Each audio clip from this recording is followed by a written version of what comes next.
Me pediram para falar sobre quando parar a RCP. Mas eu quero dizer que se você trabalha com emergência e você vê a morte como uma inimiga, você vai se frustrar. A gente sabe que a única certeza que a gente tem é a morte.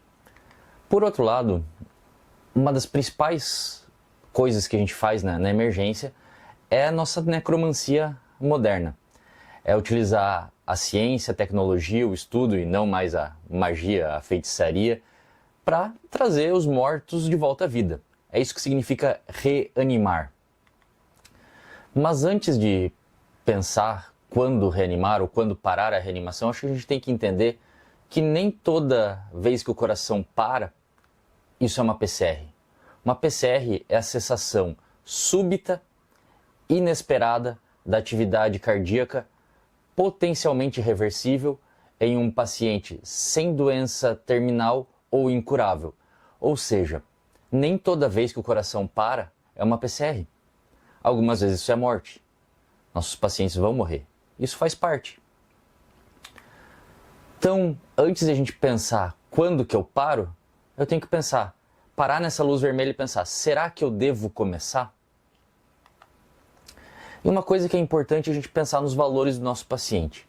É óbvio que na emergência é muito difícil a gente conseguir ter essa noção.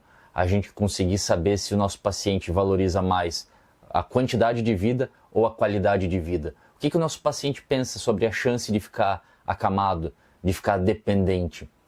Nem todo mundo quer isso, né? Então, será que a gente começa? Será que a gente não começa? Isso é importante a gente pensar também e levar em consideração quando a gente vai começar a RCP. Porque a partir do momento que eu comecei, eu estou fazendo compressão cardíaca. Qual que é o objetivo disso? Efetivamente, eu só estou apertando o peito para tentar substituir a bomba. Meu coração que está parado, não está fazendo sangue circular, eu estou substituindo essa parte mecânica que o coração estaria fazendo, essa bomba natural, por uma bomba externa. Então, se eu vou começar RCP, se eu vou começar compressão cardíaca, eu tenho que pensar que eu não estou resolvendo o problema. Eu estou substituindo a atividade da bomba, a atividade contrátil cardíaca, até alguma coisa. Isso é uma ponte para alguma coisa. Então essa é a ponte para os nossos Hs e Ts, né? Para a gente pensar em procurar a causa e tratar a causa. Não adianta nada eu procurar, eu achar e não conseguir tratar. Então, se eu estou comprimindo o peito de alguém, se eu estou tentando reanimar essa pessoa, eu estou tentando ganhar tempo enquanto eu procuro e trato o motivo que fez esse coração parar. Então, vamos pensar num caso. O pessoal da ambulância foi atender uma queda de moto, o paciente chega para você está numa UPA, a UPA fica longe do seu centro de referência, você não tem sangue, você não tem centro cirúrgico, o paciente chega para você instável, uma PA de 9/4, 130 de cardíaca, aquele Glasgow 14, paciente com uma cara ruim. Você faz um ultrassom, vê que não tem pneumo, vê que não tem tamponamento, mas tem um monte de líquido livre no abdômen. Então, provavelmente esse paciente tem um sangramento interno. E esse paciente tem uma PCR. O coração dele para de bater, você vê que o paciente perde a consciência e não tem mais pulso. É uma causa reversível? É uma causa potencialmente reversível. Se eu pensar que eu consigo controlar uma hemorragia, posso dar sangue, posso abrir e parar a fonte, é uma causa potencialmente reversível. Mas nesse ambiente que eu estou, numa UPA, longe de tudo, é uma causa reversível? Não. Então, eu estou falando para não fazer nada? Talvez. Se você sabe qual é a causa e você não tem como resolver a causa, por que você vai reanimar? Ah, é só para fingir que eu fiz alguma coisa? Não, né? Dizer que eu tentei? Mas assim, se você já sabe qual é a causa e você já sabe que não vai conseguir resolver, por que você vai tentar fazer alguma coisa que não está resolvendo o problema? Você só vai usar a tua equipe, os teus recursos para uma coisa que não funciona. Então, a gente tem que levar isso em consideração. Por outro lado, vamos pensar o nosso paciente, um homem, ali nos seus 60 e poucos anos, chega com uma dor no peito, você faz um eletro, o eletro está suprado, durante o atendimento, o paciente tem perde a consciência, perde o pulso, está parado. Aí a gente começa a fazer nossa CLS. A gente vai atender o paciente, começa lá com pressão, desfibrilação, drogas, e a gente vai subindo essa escadinha. Degrau, degrau, degrau, degrau, e o paciente não volta, não volta, e chega uma hora que você chega no topo da escada e você olha para cima e fala, tá, para onde que eu vou? Olha para baixo, já fiz tudo isso, e agora? Acabou o meu ACLS, o que eu vou fazer com esse meu paciente? Então agora que a gente vai perguntar, quando que eu vou parar a reanimação do meu paciente? Um dos critérios que a gente tem é a sistolia. Então se eu vejo essa linha reta, por mais de 20 minutos, geralmente a gente pensa, se eu estou tentando reanimar o paciente e está em assistolia, provavelmente isso significa que a parte elétrica do meu coração morreu e eu vou parar. É um dos dados que eu vou utilizar para parar a reanimação desse meu paciente. Outro dado muito bacana é a capnografia. É o CO2 expirado, né? Então, o dióxido de carbono. De onde que ele vem? Ele não vem do pulmão. Ele sai pelo pulmão. Mas quem produz CO2 é a mitocôndria. Eu preciso ter o meu sangue levando oxigênio e glicose lá para a mitocôndria, que vai fazer ciclo de Krebs, blá blá blá blá blá, vai produzir energia e vai produzir CO2. Esse CO2 volta para a circulação e vem para o pulmão e sai. Então, o que eu estou medindo com o meu CO2 expirado é toda essa parte metabólica. Eu tenho que ter a bomba, eu tenho que ter o sangue, eu tenho que ter o oxigênio e eu tenho que ter a célula funcionando para trazer o CO2 e ele aparecer na minha capnografia, na expiração. Então assim, se eu estou reanimando uma pessoa e vejo essa capnografia abaixo de 8, abaixo de 12, a minha compressão está boa.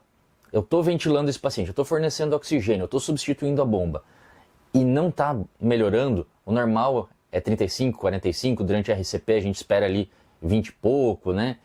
Então, tá abaixo disso, o que será que está acontecendo? Possivelmente o problema que eu tenho é que a minha célula está morta.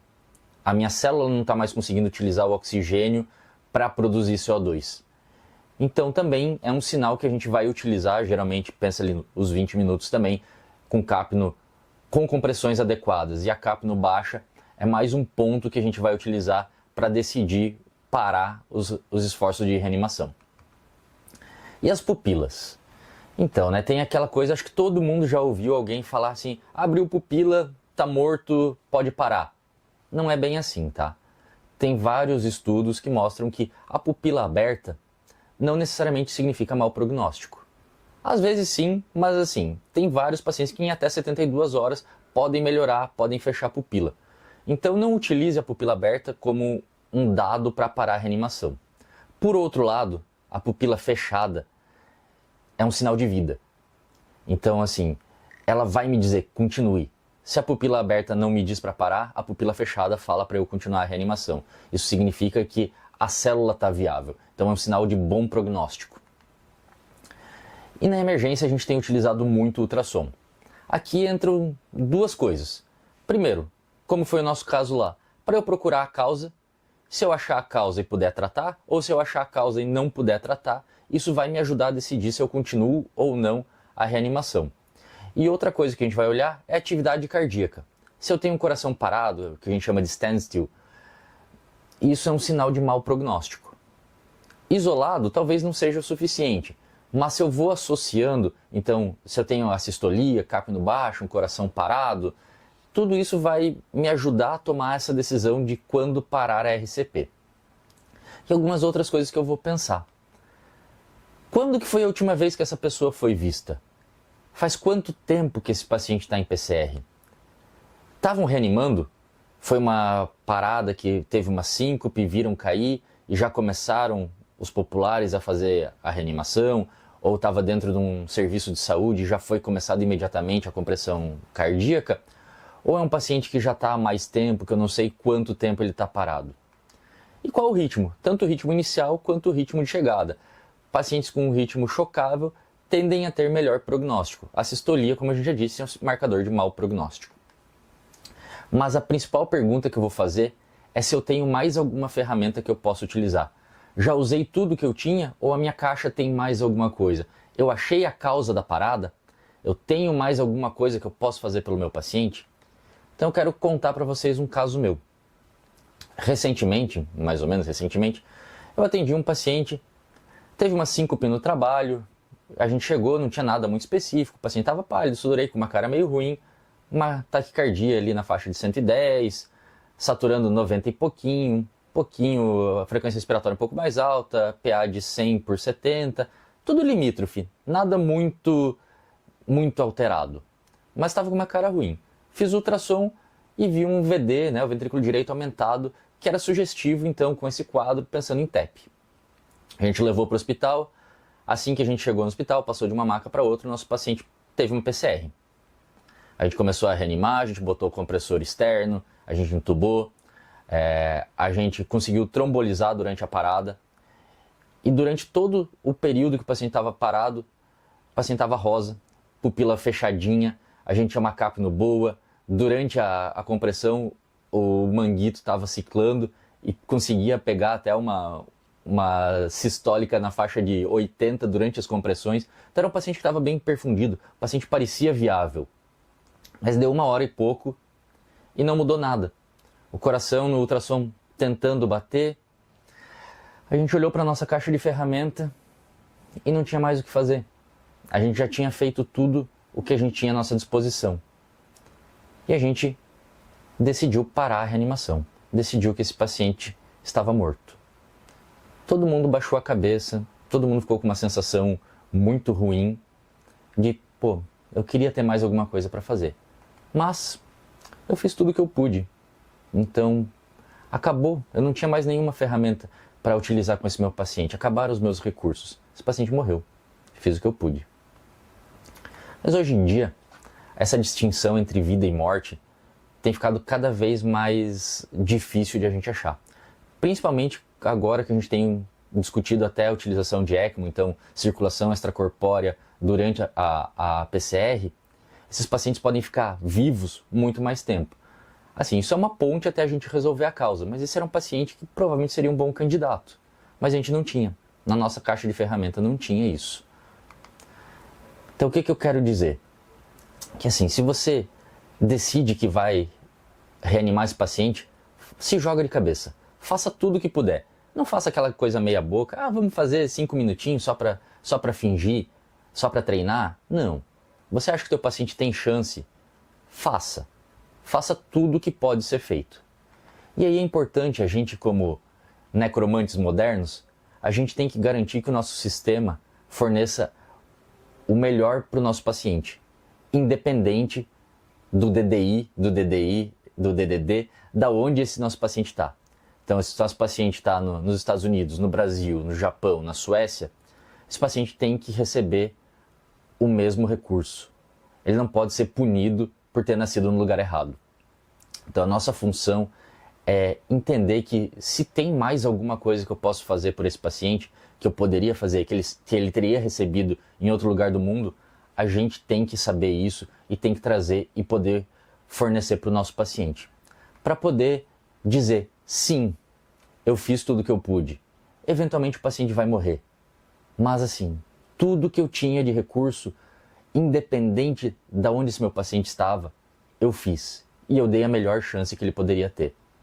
Então, essa é a mensagem que eu quero deixar para vocês. Antes de começar a reanimar, pense se a gente vai começar. Pensa qual é a causa e use todos os recursos que você tiver para usar.